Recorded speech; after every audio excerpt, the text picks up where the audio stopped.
LM curve. So they are all linked together.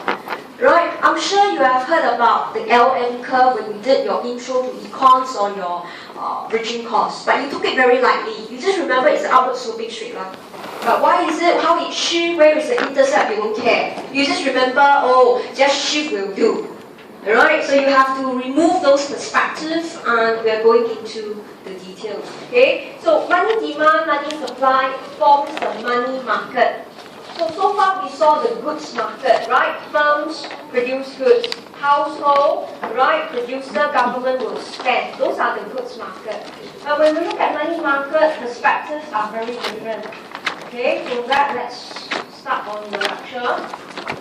Okay, now for this topic itself, try not to read Blanchard. Blanchard will plunge in, alright, explaining the real world financial markets, which some of you will get a bit lost. So I would suggest doing Don Bush or even doing Mankiw. Mankiw is a little bit too low level, but Mankiw gives very simple explanation on what is money. So you can read that. But I would think Blanchard is actually good enough. Okay, so we start on with money demand. The notation we use is MD.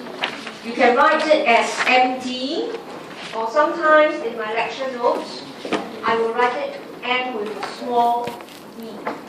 Okay, so when we say money demand, it means you are holding money and your purpose is to use it. You don't walk around in Singapore with a $1,000 note just to feel good. Alright, you're looking at an average individual, so you hold money to spend. Therefore, how much money you hold, you must look at price level. Therefore, when we talk about money demand, we don't use MD. We use the term MD over P. It means the amount of money I'm holding, alright, must be reflecting the price level. Because I want to use the money to spend. Okay, by looking at the price level of a good. Okay, so when we say we want to hold money, we must be very careful. So let's have an overview. So individual, all of us have some form of wealth. So copy it in this mind map. Okay, so we now know, okay, some of the wealth you will hold it as money to spend for purchasing power. But okay, some of us will actually hold money. Okay, instead of holding our wealth as money, we will hold our wealth as assets. Alright, and generally we know there are two types. You have your physical assets, and we don't focus on physical assets in macroeconomics. We don't. We focus more on financial assets.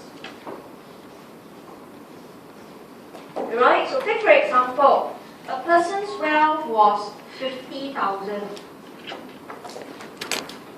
Alright, and you choose to hold, say, 40,000 as money to spend.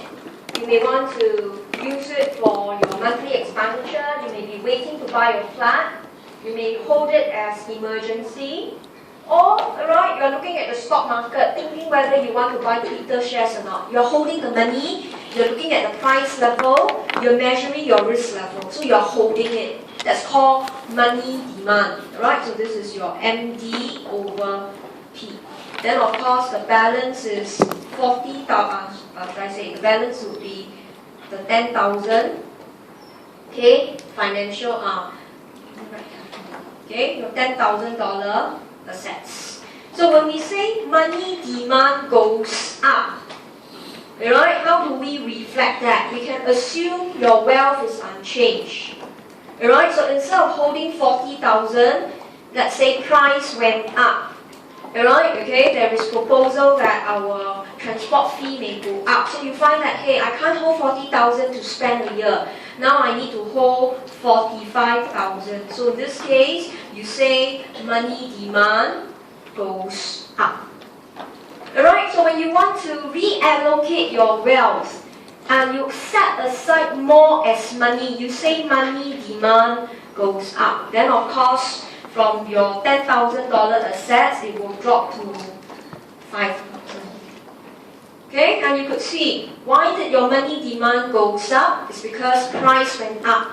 With the same amount of wealth, you need to allocate more, alright, for spending. So from 40,000, it must go to 45. So the balance of 5,000, you hold it as assets. It means you must sell away your properties, you must liquidate your financial assets. You must take away from your fixed deposits, or you must sell away your stocks and shares. Right? But of course, there's another possibility that money demand can go up. Okay? That is your wealth grows. Right? So let's say from a 50,000 wealth, maybe your wealth grew to 80,000. So use another color to show.